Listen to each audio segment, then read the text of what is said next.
Bonjour, nous voici devant notre leçon des relations algébriques pour les mathématiques 7e année. Ceci est suite aux discussions et aux leçons que nous avons eues vis-à-vis les régularités algébriques. Donc, allons-y. La différence entre une régularité ou une relation, bien la voilà.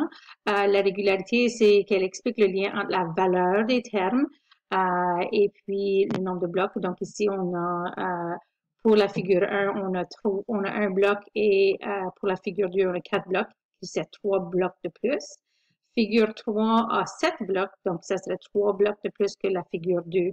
Donc, on exprime la régularité en disant à partir de 1, on additionne 3 à chaque fois. La différence avec la relation, par exemple, c'est au lieu de faire le lien entre le bloc initial et combien de blocs on ajoute à chaque fois, c'est qu'on explique le lien entre le numéro du terme, donc comme ici, figure 1. Donc, allons voir qu'est-ce qu'on veut en dire ici. C'est que ça me dit ici qu'on fait 3 fois le rang du terme moins 2 qui va nous donner le nombre de carrés. Donc, on peut voir ça ici dans le tableau que je viens d'afficher. Donc, c'est comme si on disait que la figure 1, on le multipliait fois 3 fois son rang, donc 3 fois 1, nous donne 3. Et ensuite, on fait moins 2. Donc, 3 fois 1 nous donne 3. On soustrait 2, qui va nous donner 1, nous donnerait le nombre de carrés. Donc, ici, on voit le lien entre la figure, le nombre de la figure, et le nombre de carrés. Allons voir si la même expression, la même relation s'applique pour la figure 2. Donc, si je prenais mon rang du terme qui est 2 ici, je faisais fois 3. Donc, 2 fois 3 me donne 6. Et ensuite que je reliais ça et j'enlevais de 6, 2, j'arriverais avec le nombre de carrés qui est 4. Et même chose ici pour la figure 3. Si je faisais 3 fois 3, j'arriverais avec 9. Et si je soustrais 2, j'arrive avec le nombre total de carrés de cette figure qui est 7. Donc, ça, c'était l'explication de la différence entre la relation et la régularité. Je veux juste tenir ça en rappel que vous devez vous rappeler qu'on démontre des expressions pour des équations en utilisant des variables, donc des inconnus, que ceci nous aide à répondre à des problèmes de façon plus efficace. On peut vraiment faire des choses illimitées en utilisant l'algèbre ou des expressions, des équations. Et puis, il ne faut pas oublier non plus qu'une variable ou un inconnu est remplacée par une lettre, très habituellement, et que nous n'utilisons plus le symbole X pour dire fois. C'est maintenant une lettre de l'alphabet, le X, qui devient une variable. Donc, pour signifier une multiplication, on enlève l'opération. L'opération est sous-entendue quand on colle le 2 devant le N, qui veut dire que c'est 2 fois N. Une autre raison que je veux vous faire les rappels, c'est que vous avez pris RePEDMAS l'année passée. Donc, faire les parenthèses, les exposants, les divisions, les multiplications, les additions et les soustractions dans l'ordre qu'ils apparaissent comme ça. Et après ça, dans l'ordre qu'ils apparaissent dans l'équation. Donc, ça, c'est un rappel pour ce que vous avez déjà appris. Quand est-ce qu'on va utiliser l'algèbre? Il y a plein de personnes qui posent toujours ces questions-là. Les personnes qui travaillent en menuiserie, les informaticiens, les concepteurs, les électriciens utilisent toute l'algèbre à tous les jours pour faire le travail. Et les enseignantes, on l'utilise aussi plus que pour juste l'enseigner. Mais oui, c'est quelque chose qu'on utilise de façon pas mal consistante dans notre quotidien. Donc, allons voir quel est notre objectif aujourd'hui, qu'est-ce que nous voulons apprendre. Donc, par la fin de cette leçon, j'espère que vous allez être capable de décrire des régularités en le reliant la valeur du terme à son rang. Donc, ça, c'est vraiment le but ici. Je ne veux plus qu'on fasse des régularités pour l'instant. Je veux qu'on s'attarde uniquement aux relations. Donc, ici, je vous donne une situation. On dit qu'il y a une journée environnementale, puis 2 classes de 7e année disent qu'ils vont ramasser des déchets. La classe de Madame Thibault dit qu'ils vont chacun ramasser 6 déchets. D'abord, combien de déchets est-ce que 5 élèves, ou 10 élèves, ou 20 élèves, ou 25 élèves, ou 30 élèves? Nous autres, c'est plus vers le numéro 25 et non le numéro 5. Je ne connais pas de petite classe de 7e année comme ça. Je n'en ai pas enseigné encore, mais voilà. Donc, j'ai utilisé un pictogramme pour démontrer qu'un élève ramasse 6 déchets.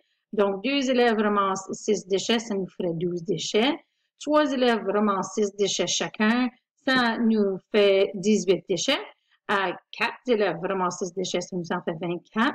Et 5 élèves ramassent 6 déchets, ça nous ferait 30.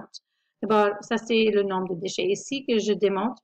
Donc, quand vous les mettez ensemble, on dit que 5 élèves qui ramassent 6 déchets chacun nous donnerait, comme j'ai fait tantôt, le total, je les ai additionnés, nous donnerait le total de 30 déchets ramassés. On pourrait aussi le démontrer en utilisant une multiplication. Donc, 5 élèves qui ramassent 6 déchets chacun, si on ferait 5 fois 6, on aurait encore 30 déchets. Donc, nos calculs sont bons pour l'instant.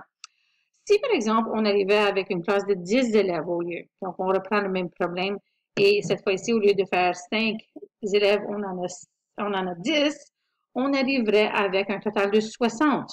On a changé, on a adapté notre équation ici pour accommoder le nombre d'élèves. Au lieu d'être 5 élèves, on en a 10 dans ce modèle ici. Donc, si on continue, on irait voir probablement avec 20 ou 30. Donc, ici, je pense qu'on est arrivé à 5, 10, 15, 20, 25 élèves. Donc, voici les problèmes. Donc, combien de déchets total est-ce que les élèves de la classe à Mme Thibault vont ramasser s'il y a 25 élèves? Bien, il faudrait faire le calcul, n'est-ce pas? Donc, si on faisait 6 fois 25, on arriverait à voir quel tableau qu'on aurait. Et ça, ici, c'est ma partie où j'aime voir les élèves. Si on en a fait 5, on avait déjà arrivé à 30. Et puis, si on en a fait 10, on était déjà arrivé à 60. Donc, allons voir comment est-ce que cette variable ou cette inconnue ici du nombre d'élèves, parce que le nombre d'élèves change à chaque année. Mais je suppose que les nombres de déchets ne changent pas. Mais il faut aller voir la relation entre cette variable qui change. OK? Donc, une fois qu'on fait ce constat-là, que c'est le nombre d'élèves qui change et non le nombre de déchets qui change, on est capable de faire la relation. Donc, ici, si on fait nos calculs mathématiques, on arrive à voir que on avait fait le 5 pour 30 déchets, on avait fait 10 pour 60, 15, ça nous arrivait à 90 et ensuite 20, on avait 120. 25, on arrivait à un total de 150 déchets et 30, on arrivait à un total de 180 déchets. Quelle bonne journée pour l'environnement. Donc, ici, la relation, on l'expliquerait en disant qu'est-ce qu'on avait fait comme équation. Donc, on avait démontré qu'on faisait le nombre de déchets, donc 6 fois, c'est le nombre de déchets, fois le nombre d'élèves, donc 6 déchets par élève. Donc, ça serait une façon qu'on exprime la relation en mots. On peut le dire à l'oral ou à l'écrit. Les deux sont acceptables. Et on peut aussi l'écrire en symboles mathématiques. Donc, rappelez-vous, au rappel, on a fait que 6 fois était 6 et la variable. Donc, ici, on représente la variable avec n. Donc, on a 6 fois n nous donnerait la relation. Donc, avec ça, on vient ajouter la deuxième classe. Il y avait une autre classe, la classe de Mme Joubert. Donc, la classe de Mme Joubert, eux autres, ils s'inquiètent juste de vouloir gagner ou d'en faire plus que la classe de Mme Thibault. Donc, eux se disent, nous allons faire exactement comme la classe de Mme Thibault. Cependant, on s'engage à ramasser un total de 10 déchets de plus que la classe de Mme Thibault. Donc, comment est-ce que ça, on va représenter l'inconnu? Où on va reprendre essentiellement le même tableau qu'on avait et on va essayer de faire la relation entre le nombre d'élèves et le nombre de déchets ramassés par la classe de Mme Joubert pour chaque variable de nombre d'élèves, dépendant de combien d'élèves qu'ils ont cette année-là. Donc, la façon qu'on va procéder pour le suivant, c'est démontrant que si je prends les 6 déchets par élève, comme avait fait la classe de Mme Thibault, et j'ajoute 10 déchets à ça, j'arriverai à un total de 40. Même chose pour 10 élèves, le total serait 70, et ainsi de suite. Donc, comment est-ce qu'on exprime oralement ou à l'écrit l'expression? On dirait 10 de plus, qui était leur but, c'était de ramasser 10 sacs de plus que la classe de Mme Thibert, et 6 fois le nombre d'élèves va nous donner le total de la classe de Mme Joubert. Comment est-ce qu'on écrit ça au niveau d'expression en symbole? Ça serait 10 plus 6n, puisqu'on avait encore 6 fois le nombre d'élèves, et on ajoutait à ce total-là 10 déchets de plus. Donc, voilà comment est-ce qu'on pourrait faire une expression en symbole différemment, et voilà comment est-ce qu'on démontre la relation entre notre variable ici, qui est le nombre d'élèves, qui est notre rang du terme, avec la valeur. Donc, c'est en utilisant ces relations ici. C'est en utilisant la relation de 6 fois n ou utilisant la relation de 10 plus 6 fois n que nous arrivons à trouver la valeur de ce terme. Donc, ces choses-là, puisque la variable change, la valeur va changer aussi. Donc, maintenant, je vous laisse à votre tour d'essayer. Vous pouvez réécouter cette vidéo comme vous voulez. Mais je vous rappelle que votre objectif, c'est aujourd'hui de décrire les régularités en reliant la valeur du terme avec son rang. Et puis, votre tâche, c'est pour chaque situation de construire une table de valeurs. Vous avez aussi besoin de démontrer la relation décrite entre la valeur du terme et le rang du terme. Et cela, vous pouvez le faire, votre travail, en utilisant les moyens qui vous êtes plus convenables. Donc, vous pouvez faire avec votre manuel et votre cahier. Le manuel, ce serait les numéros 2, 3 et 4 de la page 23. Vous pouvez répondre directement sur cette présentation PowerPoint en utilisant les notes ou les commentaires. Vous pouvez répondre en utilisant une vidéo Explain Everything ou une autre vidéo explicative que vous êtes capable de créer vous-même. Vous pouvez utiliser un logiciel tel Excel pour faire votre tableau ou Word. Vous pouvez aussi le faire dans PowerPoint, un tableau, ça se fait assez facilement. Vous pouvez aussi aller dans notre captable de classe OneNote et dans la section régularité et relations, la page relations algébriques, vous pouvez répondre aux questions directement là-dessus. Ou bien s'il y a un autre moyen qui vous plaît, laissez-moi savoir. Donc, ça, c'est les moyens que vous avez pour faire votre tâche. Maintenant, je vais lire les questions juste au cas où il y en a qui veulent m'écouter parler plus que les lire.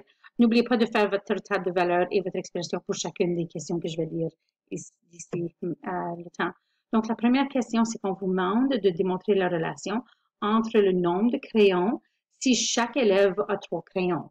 Donc, ça serait quoi le tableau de valeurs? Comment ça leur relève ce tableau de valeurs-là? Vous pouvez me donner 4 exemples. Et aussi l'expression. Ensuite, le nombre total de pupitres, s'il y a 2 pupitres de plus que le nombre d'élèves. Ensuite, le nombre total de géoplans si chaque équipe a 2 élèves, si chaque équipe de 2 élèves partage un géoplan. Et le nombre total d'autocollants si chaque élève obtient 4 autocollants et qu'il en reste 10. Ensuite, la situation 2, ça se rapporte au salaire. On dit que Sylvie travaille au supermarché et gagne 10 $ pour chaque heure de travail. Je veux que vous me démontrez la relation qui représente son salaire pour N heures de travail. Et ensuite, vous avez besoin de construire une table de valeurs qui démontre combien qu'elle va gagner allant jusqu'à 30 heures. Je ne ferai pas des intervalles de 1 heure, je ferai des intervalles de moins 5. Ensuite, la situation 3, on parle des périmètres.